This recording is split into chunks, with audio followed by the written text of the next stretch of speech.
манучери Садриддин соли таваллудаш 1992 ҳафтаи гузашта дар зодгоҳи модараш деҳаи қулпистаи ҷамоати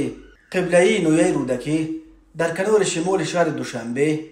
дар канораҳои шимоли шаҳри Душанбе ба хок супорида шуд. ба гуфтаи ду манбаи алоҳидаи пойгоҳи хабари Бомдод, ҷанозаи Манучерро ки дар як маъбас дар вилояти Свердловски Русия ҳадои ҳукм мекард, аз Украина оварданд. чӣ гуна кай ва дар куҷои Украина кушта шудани ӯ маълум нест, вале ба гуфтаи ҳамсуҳбатони Бомдод, Манучер ки як бачаи нотарсу ба қавли мардум бехун буд ва дар Русия низ бо ҷурми авбошӣ зиндонӣ шуда буд, дар тирамоҳи соли 2022 вақте ки то озод шуданаш ҳамагӣ 3 моҳи дигар боқӣ монда буд, ба таблиғоти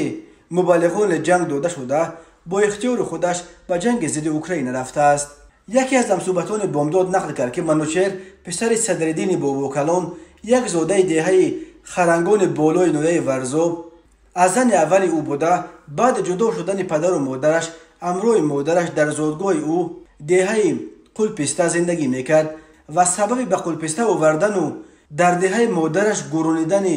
Манучер низ ҳамин будааст. то имрӯз дар бораи кушта шудани ҳудуди 20 маҳбуси тоҷик ки аз зиндонҳои Русия ба ҷанги Украина бурда шуданд, гузоришҳо ба даст расиданд. аксари онҳоро ширкати Вагнер бо ваъдаи авфу озодии зуд ба ҷанг мебарад. аммо агар то имрӯз асосан дар бораи ба ҷанг бурдани афроди сухан мерафт ки бо ҷурми қочоқи маводи мухаддир дар Русия зиндонӣ шуда буданд, ҷалби Носир Сафаров нишон медиҳад ки Вагнер аз ҷалби ҷинояткороне ки барои ҷиноятҳои сангине чун куштор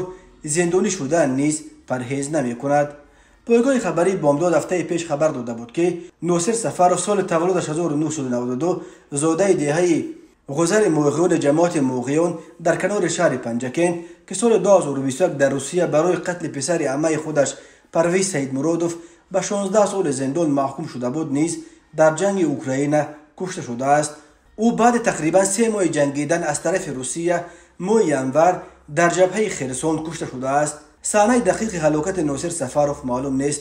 вале тобути ӯро рӯзи 5 феврал аз Русия ба Панҷакен оварда дар моғиён ба хок супориданд.